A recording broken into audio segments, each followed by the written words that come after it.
Welcome dear student. আজকে আমরা part 1টি খুব সুন্দরভাবে কমপ্লিট করেছি। এরপরে পার্ট 2 নিয়ে শুরু করব। তো যারা সরাসরি পার্ট 2তে চলে এসেছো, তোমরা এই ক্লাসের নিচে ডেসক্রিপশন বক্সের একেবারে উপরে পার্ট 1-এর লিঙ্ক পেয়ে যাবে। ওখানে ক্লিক করে তোমরা পার্ট 1টিকে জয়েন্ট করতে পারো। তো আমাদের এখানে পার্ট 1-এর পর পার্ট 2তে প্রথম কোশ্চেন কি রয়েছে, যে বায়ু মাধ্যম থেকে কাঁচ মাধ্যমে আলো প্রতিসৃত হলো এবং কিছু অংশ প্রতিফলিত হলো। প্রতিফলিত ও প্রতিসৃত রশ্মির মধ্যবর্তী কোণ 90 ডিগ্রি হলে কাঁচ ও প্রতিসরাঙ্কের মান কত? এখানে আপতন কোণ সমান আই দেওয়া রয়েছে। তো এই অঙ্কটি ভুল রয়েছে, এখানে আই এর মান কিছু দেওয়া নেই। তো না দেওয়ার জন্য এই প্রবলেমটি সলভ হবে না। তো এরকমই একটা কোশ্চেন আমরা আগেও কমপ্লিট করেছি, সেটা সম্ভবত রায়মার্টিনের প্রশ্নবিচিত্রাতে দেওয়া ছিল।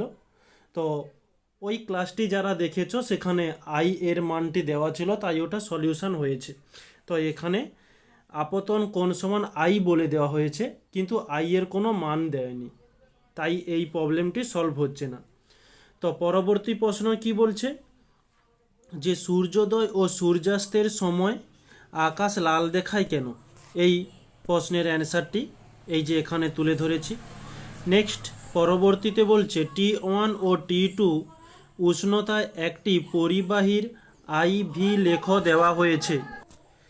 লেখ দেখানো হয়েছে কোন উষ্ণতাটি অধিকতর বা অধিকৃত। তো এই যে এখানে গ্রাফ এবং তার সঙ্গে অ্যান্সারটি তুলে ধরা হয়েছে। নেক্সট পরবর্তী প্রশ্নতে বলছে নিষ্ক্রিয় গ্যাসগুলির আয়নন বিভব সর্বোচ্চ হয় কেন? এই যে অ্যান্সারটি রইল। অথবাতে বলছে যে আয়নীয় যৌগগুলি কঠিন অবস্থায় তড়িৎ কুপরিবাহী কেন? এই যে এখানে অ্যান্সারটি তুলে ধরেছি। পরবর্তী প্রশ্ন বলছে প্রয়োজনীয় ইলেকট্রন বিন্যাস সহযোগে CH-Cl3 গঠনচিত্র দেখাও। এই যে এখানে লুইস ডট গঠনচিত্র দেখানো হলো। স্পর্শ পদ্ধতিতে SO3কে সরাসরি জলে মিশিয়ে H2SO4 প্রস্তুত করা যায় না কেন? এই যে অ্যান্সারটি। নেক্সট বলছে ক্যাথোডীয় সংরক্ষণ কি? এই যে ক্যাথোডীয় সংরক্ষণ কাকে বলে? তারপরে এখানে একটি বিক্রিয়া দেওয়া হয়েছে, যেখানে বলছে বিক্রিয়াটি জারণ বিজারণের ইলেকট্রনীয় তথ্য এটি ব্যাখ্যা করতে বলছে। তো এই প্রশ্নের অ্যান্সারটি এই যে এখানে দেওয়া রয়েছে ইলেকট্রনীয় তথ্যের সাহায্যে। নেক্সট IUPAC নাম বলছে, দুটি নাম দেওয়া রয়েছে এখানে। এই যে নিচে প্রথমটির নাম ইথানোয়িক অ্যাসিড এবং নেক্সট পরবর্তী হচ্ছে প্রোপাইন বলা হয়, বা একে 1 প্রোপাইন বলা হয়, বা একে প্রোপ 1 ইনও বলা হয়ে থাকে। অথবাতে বলছে ইথিলিনের জুত বিক্রিয়াটি লেখো। তো ইথিলিনের জুত বিক্রিয়া কি হয়ে যাবে? এই যে ইথিলিনের জুত বিক্রিয়া, এখানে জুত বিক্রিয়া কাকে বলে দেওয়া হয়েছে, এবং হাইড্রোজেনের সঙ্গে ইথিলিনের জুত বিক্রিয়া, ব্রোমিনের সংযোগে ইথিলিনের জুত বিক্রিয়া। তোমরা হাইড্রোজেন বা ব্রোমিন যে কোনো একটি করতে পারো।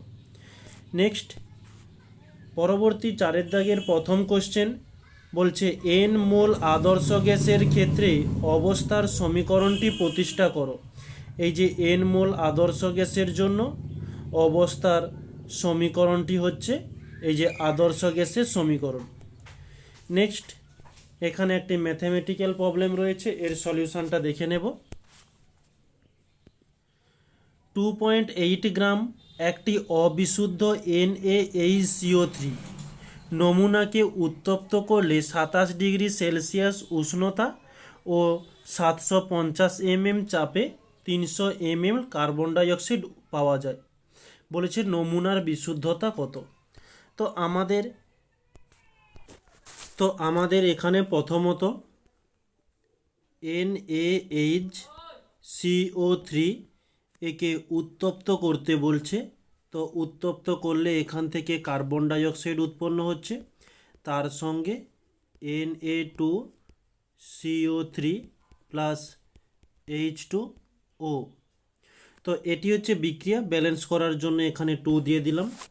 তো বলছে এই কার্বন ডাইঅক্সাইড এর টেম্পারেচার টি বলা হয়েছে 27 ডিগ্রি সেলসিয়াস এবং চাপ পি সমান বলেছে 750 mm এবং ভি সমান বলেছে 300 ml। তো এর জন্য এই কার্বন ডাইঅক্সাইড মোল সংখ্যাটা কত সেটা আগে আমরা নির্ণয় করে নেব। এন সমান জিজ্ঞাসা চিহ্ন। তো সমীকরণটি পুট করার পূর্বে আমাদের এককগুলো আগে চেঞ্জ করতে হবে। এটা 27 ডিগ্রি সেলসিয়াস রয়েছে, এর সঙ্গে 273 যোগ করে আমরা কেলভিনে নিয়ে গেলাম 300 কেলভিন। এদিকে 750 mm রয়েছে মানে মিলিমিটার। এই 750কে 760 দিয়ে ভাগ করে আমরা এটিএমে নিয়ে যাব, সমান এটা ক্যালকুলেশন করলে হয়ে যাবে 0.9868 এটিএম। তোমরা ক্যালকুলেশন করতে পারো, না হলে রাখতে পারো, পরে এটা ক্যালকুলেশন করতে সুবিধা হয়ে যাবে। ওকে, তো কোনো সমস্যা নেই, তোমরা ক্যালকুলেশন করতেও পারো, না করতে পারো। এদিকে ভি সমান 300 ml রয়েছে। তো এই ml থেকে লিটারে নিয়ে যাব, তাই একে 1000 দিয়ে ভাগ করলাম। ওকে, এত লিটার। এটা 0 0 কেটে দিলে তাহলে আমরা পেয়ে যাব 0.3 লিটার। তো আমরা একটা আদর্শ গ্যাসের সমীকরণ জেনেছিলাম যে পিভি সমান এন আর টি। এখান থেকে এন এর মান নির্ণয় করব। তো পিভি বাই আর টি হয়ে গেল। পি এর মান রয়েছে 0.9868 ইন্টু ভি এর মান 0.3 বাই আর এর মান দেওয়া নেই, আর এর মান আমরা যেটা জানি, এক মিনিট,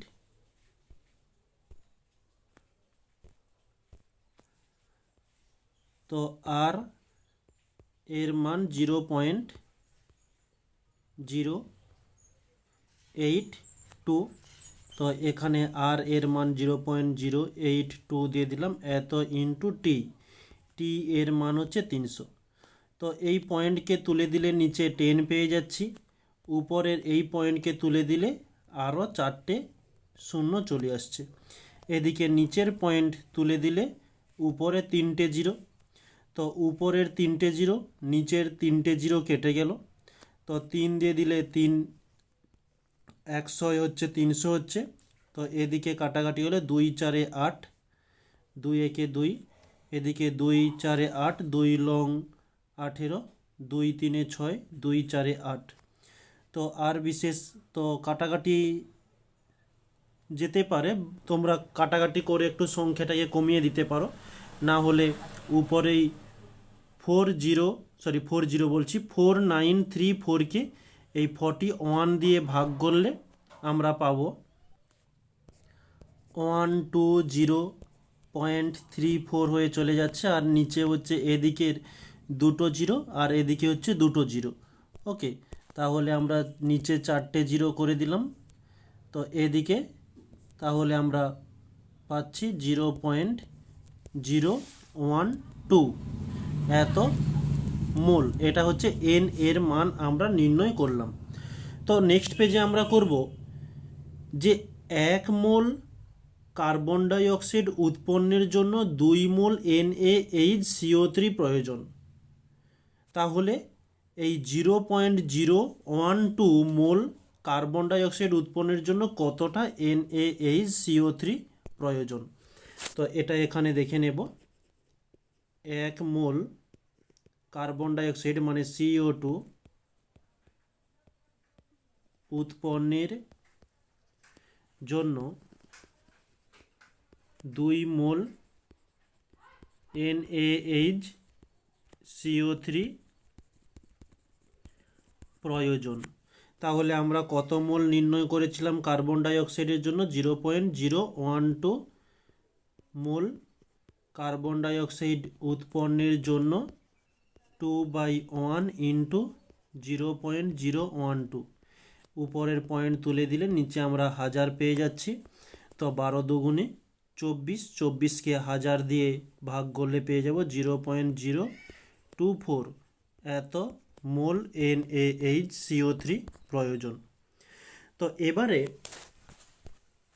এই 0.024 NaHCO3 এর আণবিক ভর কত? এর আণবিক ভর সমান হয়ে যাবে আচ্ছা এখানে একটা 0 হবে, 0.024 তার সঙ্গে Na এর আণবিক ভর হয়ে থাকে 23 প্লাস H এর 1 ইন্টু C এর 12 ইন্টু O এর 16, 3টি ও রয়েছে 3 দিয়ে গুণ দিলাম। তাহলে আমরা পাচ্ছি 0.024 23, আচ্ছা এখানে প্লাস হবে, এটা গুণ চিহ্ন দিয়ে দিলাম, এখানেও প্লাস হচ্ছে 23 প্লাস 1 প্লাস 12 প্লাস 16 3 48, তাহলে পাচ্ছি 0.024। এটা টোটাল যোগ করলে আমরা পেয়ে যাব ইন্টু 84। তাহলে এটা যদি আমরা ক্যালকুলেশন করি পেয়ে যাচ্ছি যে 2.016 এত গ্রাম। এবারে আমাদের বিশুদ্ধতাতে চেয়েছিল, তো এখানে করব বিশুদ্ধতা সমান NaHCO3 এর ভর বাই নমুনার ভর ইন্টু 100। তো NaHCO3 এর ভর কত? 2.016 বাই নমুনার ভর আমাদের কত ভর দেওয়া ছিল একেবারে প্রশ্নে? 2.8 গ্রাম। তো এখানে করব 2.8 ইন্টু 100। নিচে উপরের পয়েন্ট তুলে দিলে নিচে আমরা 1000 পেয়ে যাচ্ছি, নিচের পয়েন্ট তুললে উপরে আর একটা 0 চলে যাচ্ছে। তো উপরের 3টে 0, নিচের 3টে 0 কেটে গেল। তো এটা আমরা যদি ক্যালকুলেশন করি তো 28 দিয়ে, তো 2 দিয়ে দিতে পারো, 2 একে 2, 2 4 8, 2 একে 2 0 0 হয়ে যাচ্ছে, আরও একটা 2 8 16। তো আবারও দিলে 2 7 14, 2 5 10, 0 2 4 8, 7 দিয়ে দিলে 7 7 49, 7 দুগুণে 14, অর্থাৎ আমরা পাচ্ছি 72। এটা হচ্ছে পার্সেন্ট হবে, এখানেও পার্সেন্ট, এখানেও হয়ে যাচ্ছে পার্সেন্ট, 72%। এটাই হচ্ছে আমাদের অ্যান্সার। তো পরবর্তী প্রশ্ন, আরও একটি ম্যাথমেটিক্যাল প্রবলেম দেওয়া রয়েছে, এর সলিউশনটাও দেখে নেব। কি পরিমাণ CaCO3 উত্তপ্ত করলে যে পরিমাণ কার্বন ডাইঅক্সাইড পাওয়া যায় তার দ্বারা 10.6 গ্রাম Na2CO3কে NaHCO3তে পরিণত করা যায়। তো এই প্রবলেমটির সলিউশন করার জন্য আমাদের প্রথমত Na2CO3কে NaHCO3তে পরিণত করতে হবে। তো আমরা বিক্রিয়াটি করে নিই। Na2CO3 এর সঙ্গে আমাদের কার্বন ডাইঅক্সাইড দিতে হবে এবং জল যোগ করতে হবে। তো এখান থেকে আমরা পেয়ে যাব যে 2NaHCO3। তো আমাদের বলেছে যে পরিমাণ কার্বন ডাইঅক্সাইড পাওয়া যায় তার দ্বারা 10.6 গ্রাম Na2CO3কে NaHCO3তে পরিণত করা হয়। তো আমরা প্রথমত এখানে Na2CO3 এর আণবিক ভর এবং কার্বন ডাইঅক্সাইডের আণবিক ভরটি দেখে নেব। Na যেখানে দেওয়া রয়েছে 23, তো এখানে 23 করলাম, ইন্টু দুটি Na 2 দিয়ে গুণ দিলাম, প্লাস C এর জন্য 12 প্লাস ও এর জন্য 16, 3টি ও রয়েছে 3 দিয়ে গুণ দিলাম। 23 দুগুণে 46 প্লাস 12 প্লাস 16 ইন্টু 3 হয়ে যাচ্ছে 48। এটা টোটাল যোগ করলে আমরা পাচ্ছি 96 গ্রাম। তো CO2 এর কত? সি এর জন্য 12, এটা 12 করো, ও এর জন্য 16, দুটিও রয়েছে 2 দিয়ে গুণ, 12 প্লাস 16 দুগুণে 32, এখানে পাচ্ছি 44 গ্রাম। তো এটা কিভাবে ভাষাটা লিখে একটু দেখে রাখো, যে 96 গ্রাম Na2CO3 থেকে NaHCO3 তে পরিণত করার জন্য 44 গ্রাম CO2 প্রয়োজন। এই পর্যন্ত আশা করছি বোঝা গেছে। বিক্রিয়ার থেকে আমরা এই ভাষাটা লিখতে পারি। তো আমাদের বলেছে যে 10.6 গ্রাম Na2CO3, তাহলে এখানে করব 10.6 গ্রাম Na2CO3 থেকে NaHCO3 তে পরিণত করার জন্য কতটা কার্বন ডাইঅক্সাইড লাগবে? 44/96 ইন্টু 10.6, পয়েন্ট উঠে গেলে 10 হয়ে যাচ্ছে। তো একে আমরা 2 দিয়ে কাটাকাটি করতে পারি। তো 2 দুগুণে 4, 2 দুগুণে 4, 2 4 8, 2 8 16, আবারও 2 দিয়ে দিতে পারি, 2 1 2, 2 1 2, 2 দুগুণে 4, 2 4 8, আবারও 2 দিয়ে যাবে, 2 1 2, 2 দুগুণে 4, এদিকে 2 5 10, 2 3 6, আবারও 2 দিয়ে দিলে, আচ্ছা আর 2 দিয়ে যাচ্ছে না, তো উপরে 11 ইন্টু 53/120 হচ্ছে। 11 ইন্টু 53 করলে, এটা সরাসরি করে দিচ্ছি একটু জায়গাটা কম থাকার জন্য, 583, আর এদিকে নিচে 12 ইন্টু 10 করলে আমরা পাচ্ছি 120। তো এটা ভাগ করলে 4.85 গ্রাম এই কার্বন ডাইঅক্সাইড প্রয়োজন। এটা লিখে নিও, CO2 প্রয়োজন। এবারে এই CO2টাই আমরা পরবর্তী CaCO3 সঙ্গে বিক্রিয়া করব। তো CaCO3, এখান থেকে আমরা CO2 এবং CaO পাবো। তো CaCO3 এর আণবিক ভর ক্যালসিয়ামের জন্য সাধারণত 40 হয়ে থাকে, কিন্তু আমাদের যে প্রশ্নটা সেখানে 20 দেওয়া হয়েছে, তো আমরা 20 দিয়েই ক্যালকুলেশন করব। তো যে অ্যান্সারটি আসবে সেটা কিন্তু ভুল আসবে। কারণটি কেন? যে এখানে ক্যালসিয়ামের জন্য 20 নয়, ক্যালসিয়ামের জন্য 40 হয়ে থাকে। তো তোমরা, আমি যেখানে 20 ব্যবহার করছি, তোমরা 20-র পরিবর্তে 40 দিয়ে হিসাবটা করে নিও।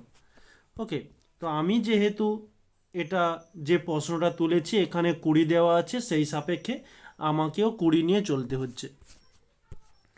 তো ক্যালসিয়াম এর জন্য 20 প্লাস কার্বনের জন্য 12, ও এর জন্য 16, 3টি ও রয়েছে 3 দিয়ে গুণ দিলাম, 20 প্লাস 12 প্লাস 16 3 48। তো আমরা যোগ করলে পেয়ে যাচ্ছি 80, আর কার্বন ডাইঅক্সাইডের তো 44, যেটা আগেই নির্ণয় করে দেখিয়ে দিয়েছি তোমাদের। তো এখানে আমরা লিখতে পারি যে 44 গ্রাম CO2 উৎপন্নের জন্য 80 গ্রাম CaCO3 প্রয়োজন। তাহলে আমরা সেখানে কতটা কার্বন ডাই অক্সাইড নির্ণয় করেছিলাম? এই 4.85। তো এটা এখানে 4.85 গ্রাম CO2 উৎপন্নের জন্য 80/44 ইন্টু 4.85, পয়েন্ট উঠে গেলে নিচে 100 হচ্ছে, উপরের একটা জিরো নিচের একটা জিরো কেটে গেল, 4 দিয়ে দিলে 4 একে 4, 4 একে 4, 4 দুগুণে 8, 2 দিয়ে দিলে 2 5 এ 10, 5 দিয়ে দিলে 5 লং 45, 5 7 এ 35, তাহলে 97/11 ক্যালকুলেশন করলে 8.81 গ্রাম CO3 প্রয়োজন। এটি হচ্ছে আমাদের অ্যান্সার। ওকে, পরবর্তী প্রশ্ন কি বলছে, তরলপূর্ণ পাত্রকে উত্তপ্ত করলে কি কি চাক্ষুষ পরিবর্তন করা যাবে তা সংক্ষেপে বোঝাও। তো এই যে সংক্ষেপে বোঝানো হয়েছে, তারই সঙ্গে আরও একটি প্রশ্ন হয়েছে যে এর থেকে তরলের 2 প্রকার প্রসারণ গুণাঙ্কের ধারণা দাও। তো ওরই সঙ্গে দুটোই অ্যান্সার একই সঙ্গেই দেওয়া হয়েছে। ওকে, এই যে তরলের পাত্রকে প্রসারণ করলে পাত্রের প্রসারণ হয়ে থাকে। নেক্সট পরবর্তী কোশ্চেন বলছে, তাপীয় পরিবাহিতাঙ্কের ক্ষেত্রে স্থির পূর্ব অবস্থা এবং স্থিরাবস্থা বলতে কি বোঝায়। এই যে স্থির পূর্ব অবস্থা, স্থিরাবস্থা অবস্থা দেওয়া হলো। পরবর্তী প্রশ্ন ওরই সঙ্গে ছিল যে রোধাঙ্ক কাকে বলে। তো ওখানে যেটা দেওয়া হয়েছে রোধাঙ্ক কাকে বলে 1 নাম্বারের। তো এখানে যে তাপীয় রোধাঙ্ক কাকে বলে অল্প করে দেওয়া হয়েছে, এটা করতে পারো, না হলে তোমরা এটা লেন্দি একটা অ্যান্সার রয়েছে এটাও করতে পারো। তো 1 নাম্বারের জন্য নিচেরটাই বেস্ট বলে মনে হয়, উপরেরটা আপাতত 2 3 দিলেই ওটা প্রমাণ করো বা ওই অ্যান্সারটিকে করো। নেক্সট পরবর্তী প্রশ্ন বলছে, অবতল দর্পণে কিভাবে অসৎ বিবর্ধিত, এটা হচ্ছে বিবর্ধিত হবে, প্রতিবিম্ব পাওয়া যায় তা রশ্মি চিত্র সহ দেখাও। তারই সঙ্গে বলছে গোলীয়, আচ্ছা ওই যে প্রশ্নটি পড়লাম যেটা তার অ্যান্সারটি এখানে রয়েছে নিচেই। তারই সঙ্গে 1 নাম্বারের যে প্রশ্নটি বলছে যে গোলীয় অপেরণ ত্রুটি দেখা যায় না কোন ধরনের দর্পণে, এটি হয়ে যাবে যে সমতল দর্পণ। নেক্সট পরবর্তীতে এখানে একটি ম্যাথমেটিক্যাল প্রবলেম রয়েছে, কি বলছে দেখে নেব। বেগুনি আলোর তরঙ্গ দৈর্ঘ্য 380 ন্যানোমিটার, তরঙ্গ দৈর্ঘ্য ল্যামডা সমান 380 nm, শূন্যস্থানে ওই আলোর কম্পাঙ্ক কত, কম্পাঙ্ক n সমান জিজ্ঞাসা চিহ্ন। তো এখানে আরও একটা কথা বলে দিয়েছে শূন্যস্থান। তো শূন্যস্থানে আলোর বেগকে আমরা c দ্বারা চিহ্নিত করি, 3 × 10⁸ মিটার পার সেকেন্ড। ওকে, তো আমরা এখানে যে সমীকরণটি ব্যবহার করব, তো n সমান c বাই ল্যামডা, c এর মান 3 × 10⁸, ল্যামডা এর মান 380 nm দেওয়া রয়েছে। nm থেকে ন্যানোমিটার থেকে মিটারে যাওয়ার জন্য 380 × 10⁹ এত মিটার। তো 380 × 10⁻⁹। তো এটা 3কে 380 দিয়ে ভাগ দিলে পেয়ে যাব 0.0078 × 10⁸ যেমন ছিল থাকলো, 10⁻⁹, এটা উপরে উঠলে 10⁻+9 হয়ে যাবে। তো পাচ্ছি 0.0078 ইন্টু টোটাল যোগ করলে পাওয়া যাচ্ছে 10⁻17। তো অ্যান্সারটি তোমরা এখানেও কমপ্লিট করতে পারো, না হলে এই দশমিকটাকে যখন উল্টো দিকে পিছিয়ে আনবো, 1 2 3 তিনটে সংখ্যা পিছিয়ে আনলাম, তো লিখতে পারি 7.8। যেহেতু তিনটে সংখ্যা পিছিয়ে এনেছি তাই এই 10-এর মাথায় 17 থেকে 3 মাইনাস হয়ে যাবে, অর্থাৎ আমরা পাচ্ছি 10⁻14 মানে 14 এত হাজ। এটা হচ্ছে একটু স্মার্ট অ্যান্সারের দিকে যাচ্ছে, বা এটা করলেও কোথাও ভুল বলে প্রমাণিত হবে না। নেক্সট ওরই সঙ্গে বলছে প্রতিসরাঙ্ক মানে 1.9 প্রতিসরাঙ্ক বিশিষ্ট মাধ্যমের তরঙ্গ দৈর্ঘ্য কত। তো এখানে আমাদের মিউ সমান দেওয়া রয়েছে 1.9, তো ল্যামডা সমান জিজ্ঞাসা চিহ্ন। তো আমরা থিওরিতে জেনেছি যে মিউ সমান ল্যামডা, অর্থাৎ ল্যামডা এর মান হয়ে যাচ্ছে 1.9। ওকে, এই হচ্ছে আমাদের অ্যান্সার। নেক্সট পরবর্তী প্রশ্ন কি বলছে, একটি উত্তল লেন্স একটি বস্তুর 3 গুণ সদ্বিম্ব পর্দায় গঠিত হয়। যদি বস্তু ও পর্দার ব্যবধান 12 সেন্টিমিটার হয় তবে বস্তুর অবস্থান নির্ণয় করো। তো এখানে সদ্বিম্ব স্পেলিং মানে বানানটা একটু ভুল রয়েছে, ঠিক করে নিও।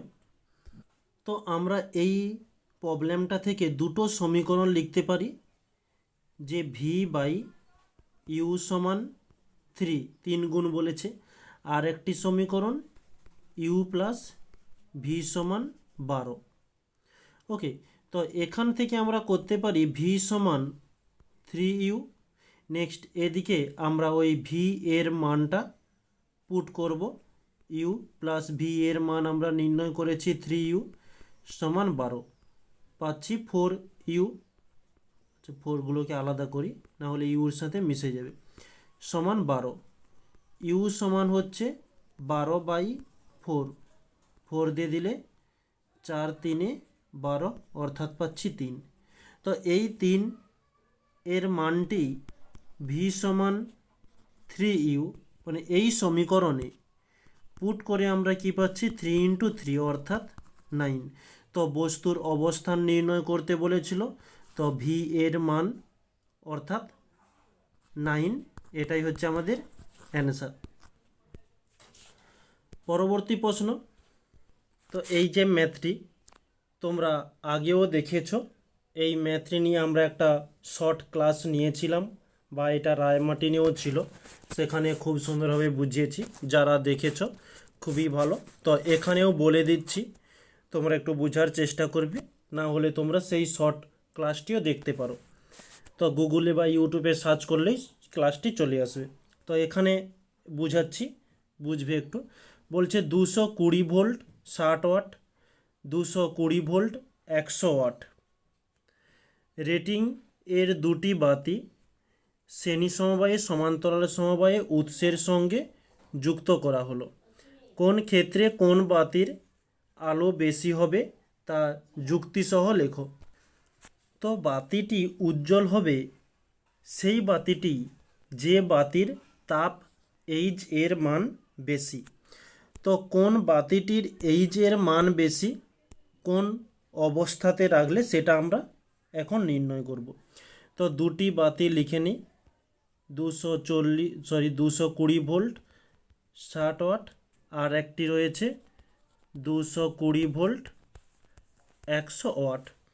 তো এই প্রথম বাতি থেকে আমরা লিখতে পারি যে P2 সমান 60 এবং আচ্ছা P2 হচ্ছে, ওকে ঠিক আছে, আর ভোল্ট যেটা এটা P1 এবং V1 করি, V1 সমান হচ্ছে 220।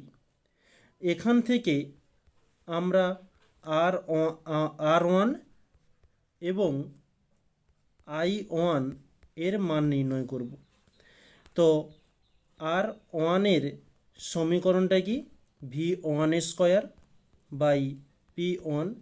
V1 এর মান হচ্ছে 220, স্কয়ার আছে তাই দুবার লিখলাম, বাই P1 60, 0 0 কেটে গেল, 2 দিয়ে দিলে 2 3 6, 2 1 2, 2 1 2, অর্থাৎ আমরা এটা ক্যালকুলেশন করলে 2420/3, অর্থাৎ আমরা পাচ্ছি 806.67 ওহম। এটা R1 এর মান। তো I1 এর মান আমরা নির্ণয় করব। তো এগুলো কেন নির্ণয় করছি সেটা তোমাদের একটু পরে বলছি। I1 এর মান P1/V1। P1 এর মান কত, 60, বাই V1 এর মান 220, 0 0 কেটে গেল, 2 দিয়ে দিলে 2 3 6, এদিকে 2 1 2, 2 1 2, অর্থাৎ 3/2 11 সমান 0.27। ঠিক একই রকমের দ্বিতীয়টার জন্য আমরা কি লিখতে পারি, V2 সমান 220 ভোল্ট এবং P2 সমান 100 ওয়াট। এখানেও আমরা একই রকমের R2 সমান জিজ্ঞাসা চিহ্ন, I2 সমান জিজ্ঞাসা চিহ্ন। তো সমীকরণটা কি হচ্ছে, ঠিক একই রকমের R2 সমান V2 square by P2। V2 এর মান 220, স্কয়ার আছে তাই দুবার দিলাম, বাই P1 এর মান 100। উপরের দুটো জিরো নিচের দুটো জিরো কেটে গেল, তো 22 ইন্টু 22 করলে আমরা পেয়ে যাব যে 484 এত ওহম। এবারে I2 এর মান P2 বাই V2। P2 এর মান কি দেওয়া রয়েছে 100 বাই V2 এর মান দেওয়া রয়েছে 220। 0 0 কেটে গেল, এখানে আমরা পাচ্ছি যে 10কে 22 দিয়ে ভাগ করলে প্রায় 0.4545 মতো আসছে। ওকে, এবারে আমরা কেন এই মানগুলো নির্ণয় করলাম তো সেটা এখনই বলবো। তো দুটো সমবায়ে যুক্ত করার কথা বলেছে। এখন আমরা ওই বাল্ব দুটোকে সমান্তরালে যুক্ত করলে কোনটি বেশি উজ্জ্বল হবে সেটা আমরা দেখে নেব। একটা বাল্ব ছিল 60 ওয়াটের বাল্ব আর একটি ছিল 100 ওয়াটের। দুটোর ভোল্টেজ সমান, তাই ভোল্টেজ আর লিখলাম না। প্রথমেই বলেছিলাম যার এইজের মান বেশি, তো এখানে H1 সমান আমরা করব যে I1 স্কয়ার R1। তো প্রথম 60 ওয়াট এই বাতিটির জন্য I1 কত হয়েছিল যে 0.18 এত ইন্টু, আচ্ছা 1 মিনিট, এই মানটি কি হয়েছিল চেক করে নিই। আচ্ছা এখানে ছিল 0.27, তো এখানে করব 0.27 ইন্টু 0.27 ইন্টু R1 এর মান হয়েছিল 806.67। তো এটাকে টোটাল ক্যালকুলেশন করলে আমরা পেয়ে যাব 58.806। ঠিক একই রকমের দ্বিতীয়টির জন্য H2 সমান I2 স্কয়ার R2। I2 এর মান কত, I2 হয়েছিল 0.4545, 0.4545 ইন্টু স্কয়ার আছে তাই এটাকে দুবার লিখি, এত ইন্টু R2 এর মান কত 484। এটা টোটাল ক্যালকুলেশন করলে আমরা পেয়ে যাব। তো তোমরা ক্যালকুলেশনটা করে নিও, ইজি আছে। তো আমি এখানে করে দিচ্ছি যে 98.01। ওকে, তো এখানে এই 60 ওয়াট এবং 100 ওয়াট দুটি বাতির মধ্যে 100 ওয়াট এই বাল্বটির এইচ এর মান বেশি, তাই আমরা লিখতে পারি এটি, অর্থাৎ 100 ওয়াট বাতিটি বেশি উজ্জ্বল হবে। এটা হচ্ছে সমান্তরালের জন্য। এবার নেক্সট শ্রেণী সমবায়ের জন্য কি একই রকমের দুটো বাতি লিখে নিব, একটা 60 ওয়াট আর একটা 100 ওয়াট। এখানেও ঠিক একই রকমের আমরা H1 এর মান নির্ণয় করব। H1 সমান I1 স্কয়ার R1। তো এখানেও ঠিক একই রকমের H2 সমান I2 স্কয়ার এবং R2। তো এই দুটি বাতি শ্রেণী সমবায়ে থাকার জন্য এদের প্রবাহ মাত্রা সমান হবে। এখানে লিখে নিই, বাতি দুটি শ্রেণীতে থাকার জন্য প্রবাহ মাত্রা আই সমান। তাহলে আমরা সমীকরণটা কি পাচ্ছি, এখানেকার আই এদিকের আই কেটে যাবে। এখানে কিন্তু মানের ওপর কোনো নির্ভর নেই, আমরা কি মান নির্ণয় করেছিলাম প্রথমে সে কথা ছেড়ে দাও। তো এই শ্রেণীতে যুক্ত করলে এদের প্রবাহ মাত্রা সমান হবে, তাই আই আই কেটে গেল। আমরা পাচ্ছি H1 সমান R1, এদিকে H2 সমান R2। তো R1 এর মান কত বেরিয়েছিল, 806.67। এদিকে R2 বেরিয়েছিল 484। তাহলে 484। তাহলে কার কম রয়েছে, 100 ওয়াটের। এখানে আমরা লিখতে পারি H1 গ্রেটার দেন H2, অর্থাৎ এই সমবায়ের জন্য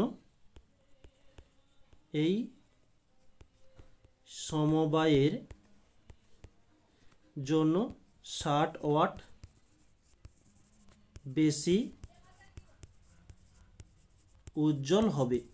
ওকে, তোমাদের খুব সহজভাবে ধীরে ধীরে বোঝানোর চেষ্টা করেছি টাইম দিয়ে।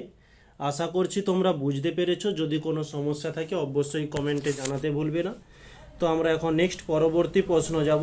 এখানে একটি ম্যাথমেটিক্যাল প্রবলেম রয়েছে, দেখে নেব। R1 সমান 3, R2 সমান 6 ওহম, R3 সমান 2 ওহম, R সমান 1 ওহম, E সমান 5 ভোল্ট। বর্তনীর মূল প্রবাহ মাত্রা, I সমান জিজ্ঞাসা চিহ্ন ও R3 মানে এই রোধটির বিভব প্রভেদ V সমান জিজ্ঞাসা চিহ্ন। তো R1 বলেছে 3, R2 বলেছে 6, R3 এটা বলা হয়েছে যে 2। ওকে, আর E সমান 5 ভোল্ট। আচ্ছা, আর বিশেষ এখানে কিছু, আচ্ছা আর স্মল আর এর মান দেওয়া রয়েছে 1 ওহম। তো এই মানগুলো থেকে আমাদের যেটা চেয়েছে সেটা আমরা নির্ণয় করব। তো এখানে এই যে R1 এবং R2 এই রোধ দুটি সমান্তরালে রয়েছে। তো এর তুল্য রোধটা কি সেটা আমরা দেখে নেব। R1 ও R2 রোধ দুটি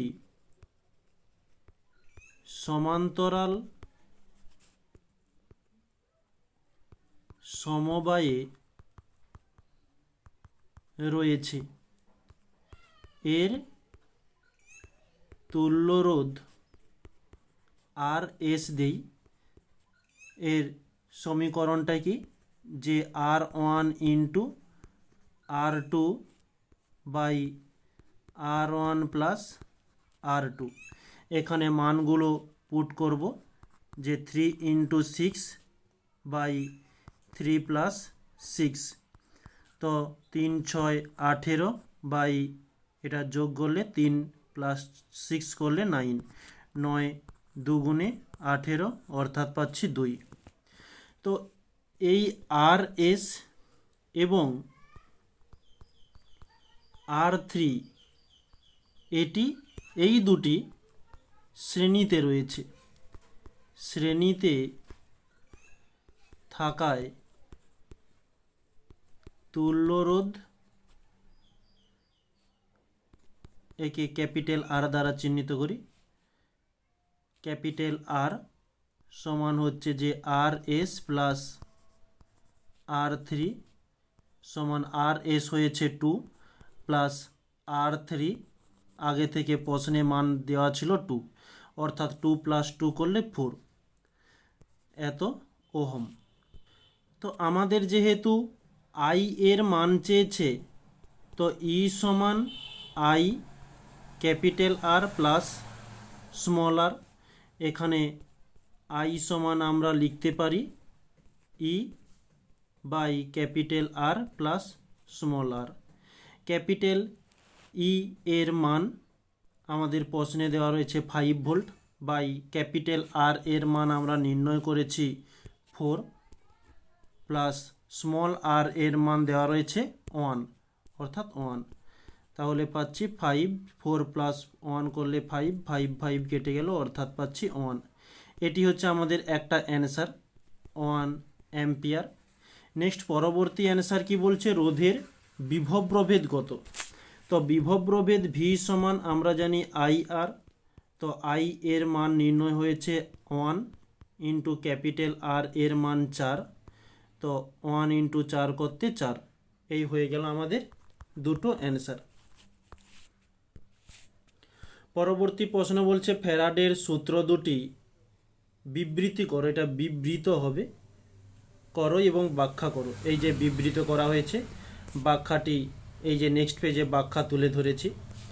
পরবর্তী প্রশ্নতে বলছে তেজস্ক্রিয়তা একটি নিউক্লিয়ার ঘটনা, উক্তিটি ব্যাখ্যা দাও। এই যে অ্যান্সারটি রয়েছে। ওরই সঙ্গে বলছে তেজস্ক্রিয় পদার্থের সক্রিয়তা বলতে কি বোঝো।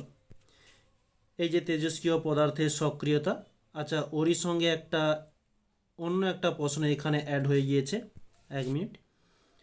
ওকে, হ্যাঁ, ভুলবশত এটা অ্যাড হয়ে গেছে। তো এখানে কি বলছে, মৌলদের পর্যায়বৃত্ত ও অপর্যায়বৃত্ত নয় এমন একটি করে ধর্মের নাম লেখো। এবং বলছে আধুনিক পর্যায় সারণীর একটি অসুবিধা লেখো। এই যে প্রথম প্রশ্নটির অ্যান্সার।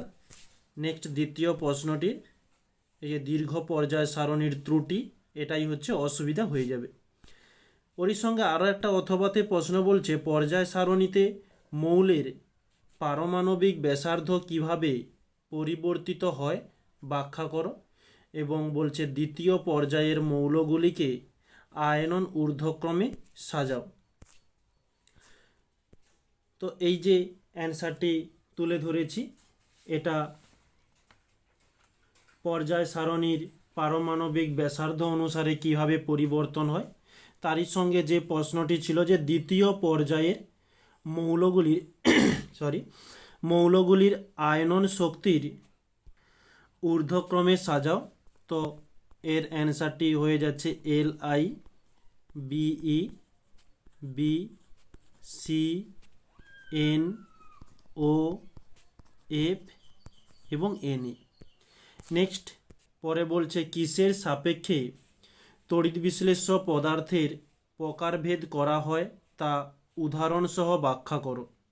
এই যে তীব্রতার অনুসারে তড়িৎ বিশ্লেষ্যকে প্রকারভেদ করা হয়, তার উদাহরণ বলতে এই তড়িৎ বিশ্লেষ্যকে তীব্রতার উপর 2 ভাগে ভাগ করা হয়েছে। একটা তীব্র তড়িৎ বিশ্লেষ্য আর একটি মৃদু তড়িৎ বিশ্লেষ্য। তো 2 ক্ষেত্রে সংজ্ঞা এবং উদাহরণ দেওয়া হয়েছে। ওরই সঙ্গে বলছে ধাতব পরিবাহী ও তড়িৎ বিশ্লেষ্য পরিবাহীর পার্থক্য লেখো। এই ধাতব আর তড়িৎ বিশ্লেষ্য পরিবাহীর পার্থক্য তুলে ধরেছি। নেক্সট বলছে স্পর্শ পদ্ধতিতে SO2 থেকে SO3 এর প্রস্তুতির শর্তসহ বিক্রিয়ার সমীকরণ লেখো। এই যে SO2 থেকে SO3 প্রস্তুত হয়েছে, এই পর্যন্ত প্রথম অ্যান্সার, কোশ্চেনটির অ্যান্সার। ওরই সঙ্গে বলছে উৎপন্ন SO3 থেকে কিভাবে সালফিউরিক অ্যাসিড পাওয়া যায়। এখানে যে SO3টা উৎপন্ন হয়েছে, এখান থেকে সালফিউরিক অ্যাসিড এই যে H2SO4 কিভাবে তৈরি হয়েছে। নেক্সট পরবর্তী দুটো পয়েন্ট। পরের প্রশ্ন যাব, বলছে কিভাবে রূপান্তরিত করবে ইথিলিন থেকে ইথেন। এই যে ইথিলিন থেকে ইথেন প্রস্তুত হয়েছে, এই নিচের লাইনটি বাদ দিয়ে দিও। তারপরে বলছে পাওয়ার অ্যালকোহল কি। এই যে পাওয়ার অ্যালকোহল। নেক্সট বলছে নিচের বিক্রিয়াগুলিকে ABC শনাক্ত করো। আচ্ছা, এটা বোধহয় ওকে করা নেই কো। তো অ্যান্সারটি আমি এখানে তুলে দিচ্ছি। তো প্রথমটি যেটি দেওয়া রয়েছে CH3COOH, তার সঙ্গে NaOH যোগ করলে আমরা CH3COONA এবং H2O জল পাচ্ছি। নেক্সট বলছে CH3COOH, তার সঙ্গে C2H5 ও H যুক্ত করলে ওখানে যদি H2SO4 170°C রাখা হয় তাহলে পাচ্ছি CH3 COO C2H5 এবং জল। নেক্সট বলছে C2H5OH, এখান থেকে আমরা পেয়ে যাব C2H4 প্লাস H2O। ওকে, তো আজকে আমাদের এই টপিকের মধ্যে যে কোশ্চেনগুলো ছিল আমরা ধীর গতিতে খুব সুন্দরভাবে আলোচনা করেছি। হয়তো এক্সট্রা টাইম লেগেছে, আমাদের কিছু করার নেই। তো আমরা লাগাতার কয়েকটা যে ক্লাস করে এসেছিলাম, তো এই কয়েকদিন একটু সমস্যা থাকার জন্য একটু ডিস্টার্ব হচ্ছে। তো তোমাদের আমি চেষ্টা করব যে যথারীতি যেসব ক্লাসগুলো অফ হয়েছে কোনো না কোনো দিন এক্সট্রা ক্লাস নিয়ে ওই ডেটগুলো মেক আপ করার চেষ্টা করব। ওকে, তাহলে সবাইকে এই পর্যন্তই। আর যারা নতুন এসেছো তাদের জন্য বলে দিই, আমরা যে দুটো ক্লাসের মাধ্যমে এই কোশ্চেনগুলো কমপ্লিট করলাম, যদি তোমাদের ফাইনাল যে পিডিএফটা রেডি হয়েছে যদি তোমাদের প্রয়োজন হয় তাহলে তোমাদের কাছে পৌঁছে দেওয়ার জন্য ব্যবস্থা করা হয়েছে, যেটা তোমাদের টেলিগ্রাম গ্রুপ। এই ক্লাসের নিচে ডেসক্রিপশান বক্সে একটি টেলিগ্রাম গ্রুপের লিঙ্ক পেয়ে যাবে, ওখানে ক্লিক করে জয়েন্ট হয়ে গিয়েও প্রতিনিয়ত ক্লাস শেষ হওয়ার কিছুক্ষণ পরে ওই টেলিগ্রাম গ্রুপে তোমাদের এই পিডিএফগুলো আপলোড করা হয়, তোমরা ওখান থেকে এই ক্লাসগুলো দেখতে পারো। ওকে, তাহলে সবাইকে এ পর্যন্তই থ্যাংক ইউ বলে ক্লাসটি এখানে সমাপ্ত করছি।